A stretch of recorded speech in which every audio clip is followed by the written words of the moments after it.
Let's discuss about the proteins. So proteins are very important.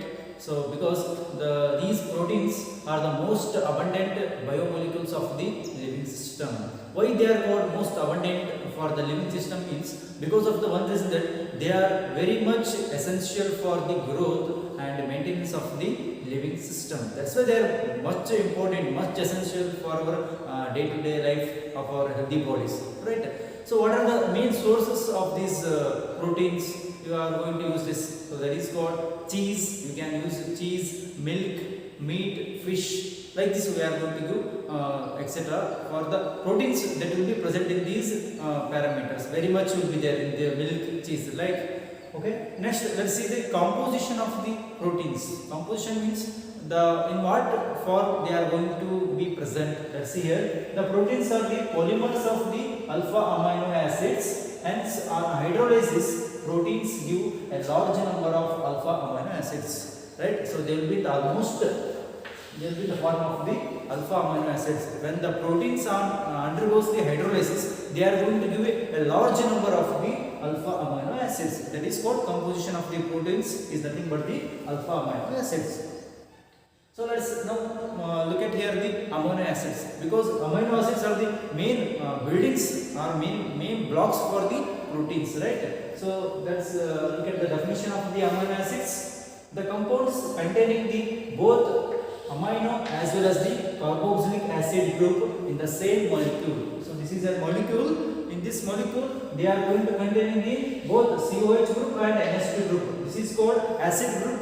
This is called amine group. Like this, both amino group as well as the carboxylic acid group will be there in the same molecule. Or also you can tell that two functional groups will be there. That is called, this is one acid functional group. This is amino group will be there. And you know this is very much interesting. So this COH is nothing but the acid, and this NH2 is nothing but the base. Why? Because it is base because of the presence of the lone pair of electrons on the nitrogen atoms. So right. So at a time in this molecule it behaves as the acid as well as the base. So this is called the amino acid, and this is a general formula of the amino acid that containing the R, CH, COH, NH2. One day if I am going to replace with this R, then I can going to do the example. So if I replace with R as H,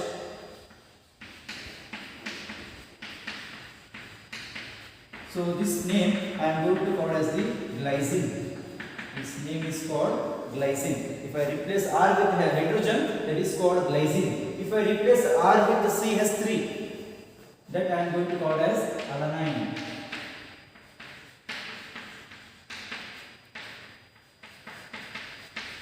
Its name is called alanine.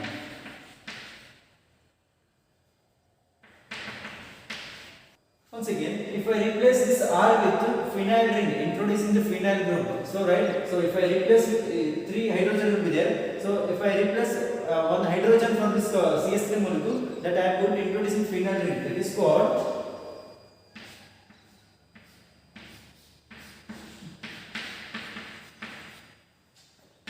its name is I am going to call as the phenylalanine.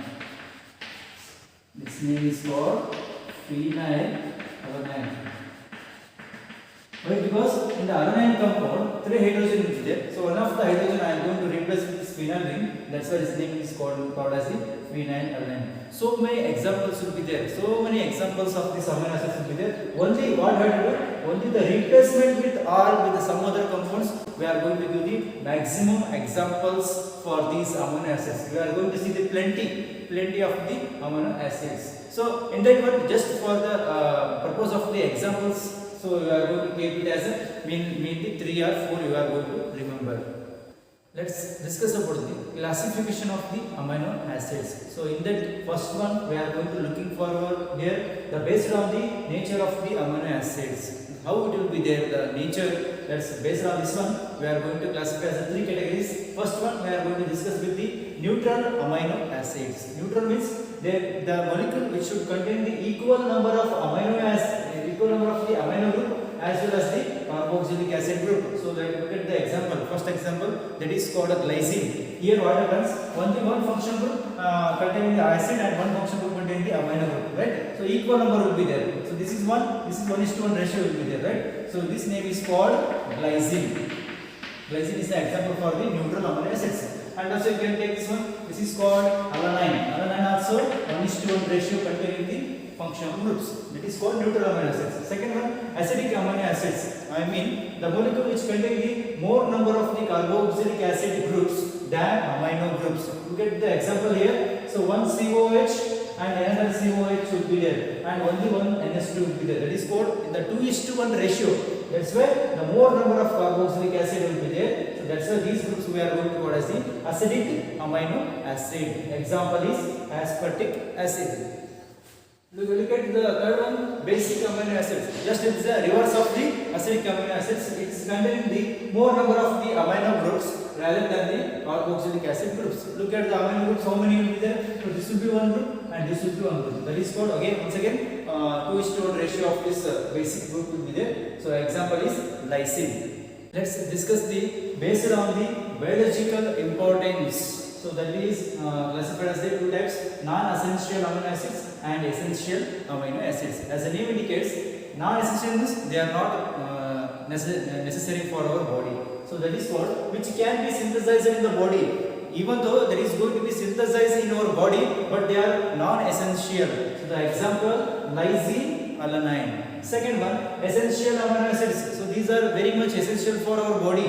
So which cannot be synthesized, but this is not going to be synthesized in our body. So that's why what we have to do, we are going to supply, hence must be supplied through a protein diet. So those are called the essential amino acids.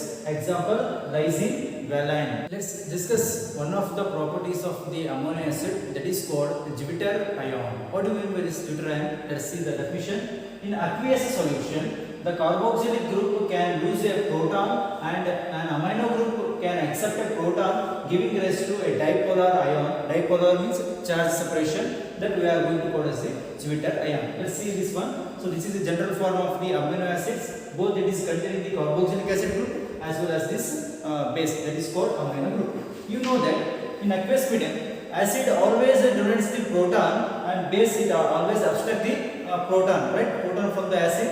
This is a loser, this is an acceptor, right? And also one more parameter, the presence of this lone pair of electrons on this nitrogen, this will be able to obstruct this hydrogen from this acid group. Then it becomes the COO minus and this becomes the NH3 plus. So this is called a neutral compound. This we are going to call as the neutral compound. Why? Because it is neutral, because it is containing the both charge as the positive charge as well as the negative charge. So that we are going to call as the neutral. So and also existence of the dipolar nature because of the charge separation, that we are going to call as the Jupiter ion. Let's discuss with the optically activity of the amino acids. What do you mean by this optical activity? Means the molecule that must be containing the asymmetric carbon atom. So let's take it here. The all amino acids show the optical active nature, that is called containing the asymmetric carbon atom, except glycine molecule. Why? Because so if I write the general formula of the amino acids, then I am going to replace R with the hydrogen, right? So like this, COOH, and here R I am going to replace with hydrogen, that is called NH2. So this is called glycine molecule. This glycine does not show any optical activity because this carbon is a not asymmetric carbon atom. This is a symmetric carbon atom. Asymmetric means all the different groups that must be attached to this single carbon. But here all different will be there? No. This is the same groups. This hydrogen and this hydrogen will be the same group which are attached to the same carbon. So that's why this carbon does not acquire the name as the asymmetric carbon atom. That's why this does not show optical activity. That is called optically inactivity. So all amino acids show optical activity. Suppose if I take one more example, that is called alanine. Alanine is replacing R with the CH3 group, right?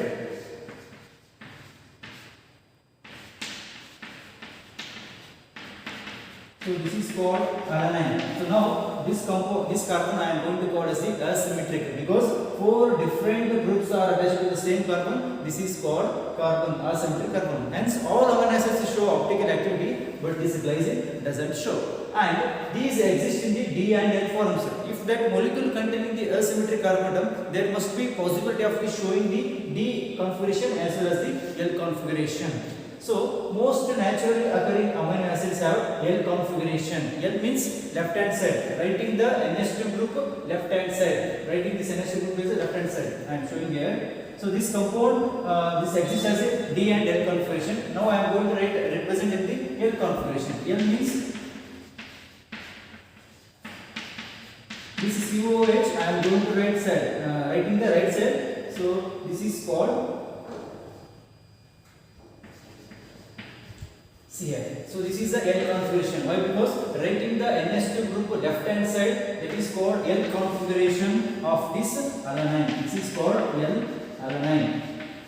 If suppose if I write this NH2 group right side and the CO is writing left hand side, that is called D configuration. That's why all natural occurring amino acids have the L configuration. Writing the NH2 group on the left hand side. If I write left hand side, that is called L configuration. If you write the NH2 as the right hand side, that is called D configuration. So this is the optical activity of these amino acids. Let's discuss about the peptides and polypeptides. What are those? So let's discuss here. So here peptide means we are going to make use of the amino acids, 2 or more amino acids.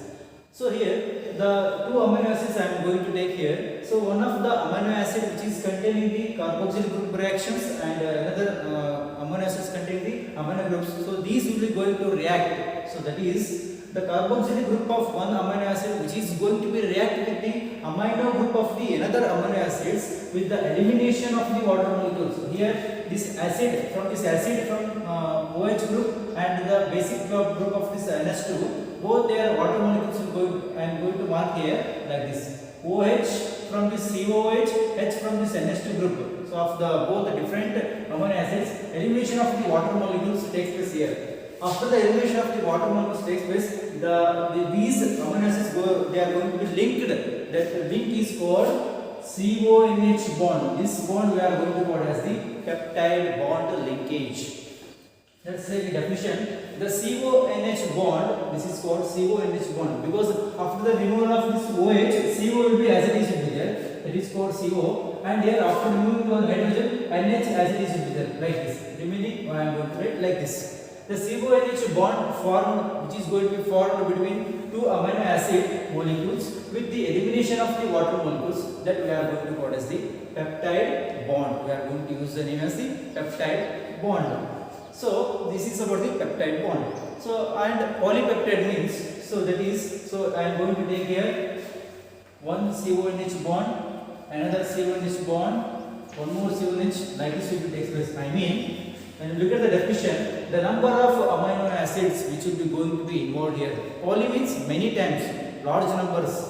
The number of amino acids which are going to be involved in the peptide, I mean each the step peptide bond is going to be formed here. There are more than 10. There should be more than 10. Here only I have given the example as the dipeptide bond. Only one bond is going to be formed here. Like this, around 10, more than 10. The products are called as the polypeptide like this. So if only one bond is going to form, this is called dipeptide bond. If two CONH is going to form, that is called tripeptide. So like this, so many number of plenty will be there, n times, that is called polypeptide. The best example for the polypeptide is insulin compounds. And the molecular weight should be less than the 10,000. Molecular weight should be less than the 10,000. So in the place of this R, we are going to place anything. So if I am going to place here, in the place of R, I am going to write the H, and also I am taking H. So that is nothing but this is glycine, this is glycine. So glycine molecules which are going to combine with you like this. Glycine molecules. Or you are going to take a different. One times you take this glycine and this is you are going to take this alanine. Like this you are going to expect it. Only the change in the R group only. If you change that R group, the different compounds name which will be going to be existing. So this is about the peptide and polypeptides. Let's continue with the polypeptide chains. So once again, the proteins which are going to be classified based on their molecular shape and structures. Polypeptides means there will be large number of the amino acids will be containing. I mean they will be very large in size also, and molecular weight sometimes less than 10,000 or more than 10,000 should be there. So based on their shape and structure, the proteins are classified as the fibrous proteins and globular proteins. So let us see the definition. When polypeptide chains which run parallel, right, like this will be there, parallel and held together by the hydrogen bond and disulfide bonds will be there. This is called hydrogen and disulfide bonds. Then fiber-like structure is going to be formed. So those are called the fibrous protein. Usually they are insoluble in water. Example: keratin and myosin.